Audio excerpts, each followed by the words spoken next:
বিসমিল্লাহির রহমানির রহিম। আসসালামু আলাইকুম আমার প্রিয় ভাই বোনেরা, আপনারা সবাই কেমন আছেন? আশা করি খুব ভালো আছেন, আমরাও খুব ভালো আছি। আর এই যে এই মালতা গাছটাতে কিন্তু প্রচুর ফুল আসছে আলহামদুলিল্লাহ। আর এখন কিন্তু অনেক গাছেই ফুল এবং ফল আসা শুরু করছে। এই যে ছিম গাছগুলোতেও অনেক ছিম হয়ে আছে, এখানে পেঁপে গাছগুলোতেও কিন্তু এই যে ফুল আসছে। আর এই বসন্তকালে কিন্তু গাছপালার চেহারাটাই অন্যরকম হয়ে যায় মাশাল্লাহ। আর কেননা জানি এই গাছপালাগুলো দেখলে খুবই ভালো লাগে। আর আমার ছোট ছেলে রাফিকে কিন্তু কোচিংয়ে দিয়ে তারপর আমি আবার চলে আসলাম আমাদের এই যে গাছের জায়গাটায়।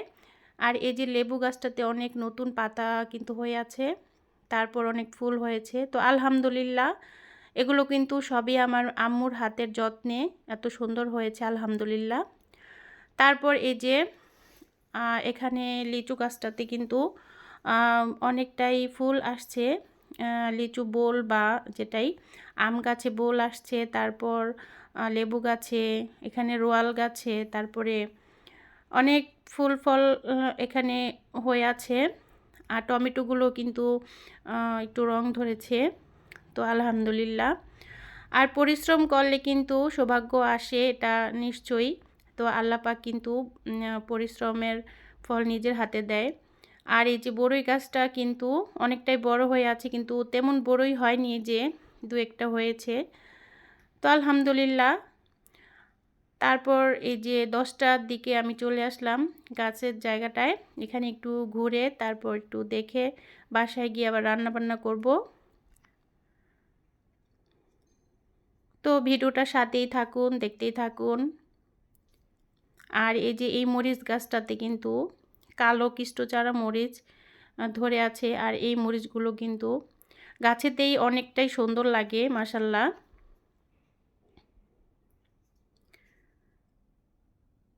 আর এই যে মরিচ গাছে যদি এরকম মরিচ হয়ে থাকে, তার এটা কিন্তু খাওয়ার থেকে দেখে বেশি আনন্দ লাগে।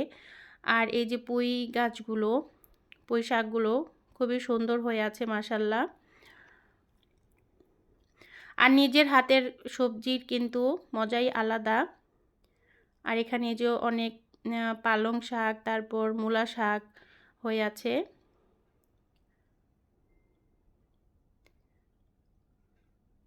তো এগুলোতে কিন্তু আমার আম্মু অনেকটাই পরিচর্যা করে, খাটনি দেয়, নিয়মিত পানি, নিয়মিত সার এগুলো না দিলে কিন্তু আবার গাছ হতে চায় না।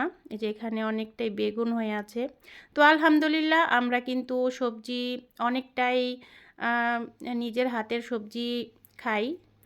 তারপরে এই যে বাসায় কিন্তু চলে আসলাম। এটা আমি বিকেলে রান্না, যেহেতু রোজার দিন, এখানে চপ বানাবো আর বেসন গুলিয়ে রাখলাম। আর এদিকে কিন্তু মিষ্টি কুমড়া ভাজবো। আর এদিকে কিন্তু ডিম সেদ্ধ বসিয়ে দিলাম, ডিমের চপ বানাবো। আজকে বেশি রান্নাবান্না করব না, কারণ গরুর মাংস রান্না আছে। আর রোজার দিনে কিন্তু ফল খেলে, তারপর জুস খেলে, ভাজা পোড়া খাওয়ার পর ভাত কিন্তু ততটা খাওয়া যায় না। তারপর যাই হোক, এই যে আমি কিন্তু কড়াইতে তেল বসিয়ে দিলাম। এখন আস্তে আস্তে রান্নাগুলো শুরু করে দেই। তো আপনারা ভিডিওটার সাথেই থাকুন। আর দেখা শুরুতে কিন্তু অবশ্যই একটি লাইক দিয়ে ভিডিওটা দেখা শুরু করবেন।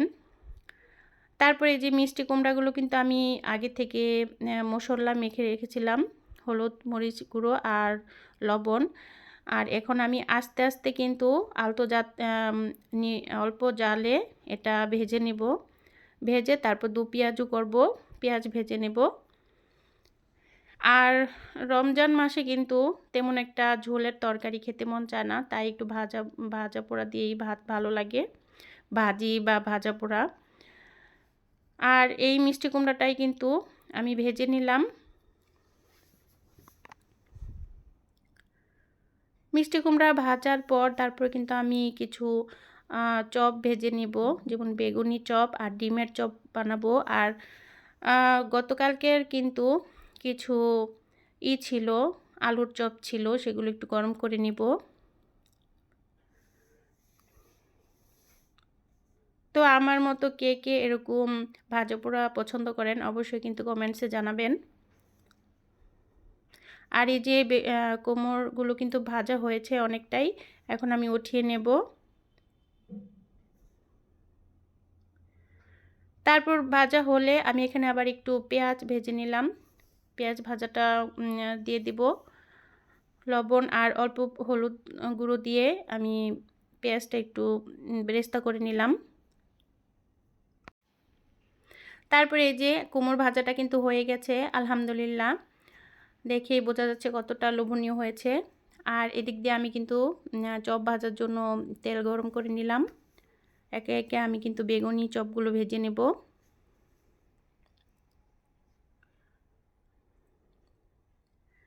তারপরে যে নিজেদের গাছের বেগুন দিয়ে কিন্তু বেগুনি চপটাও ভেজে নিলাম, আর নিজের হাতের ভাঙানো বেসন দিয়ে। তো এভাবে কিন্তু সব কিছু ফ্রেশ খাবার খেতে খুবই ভালো লাগে।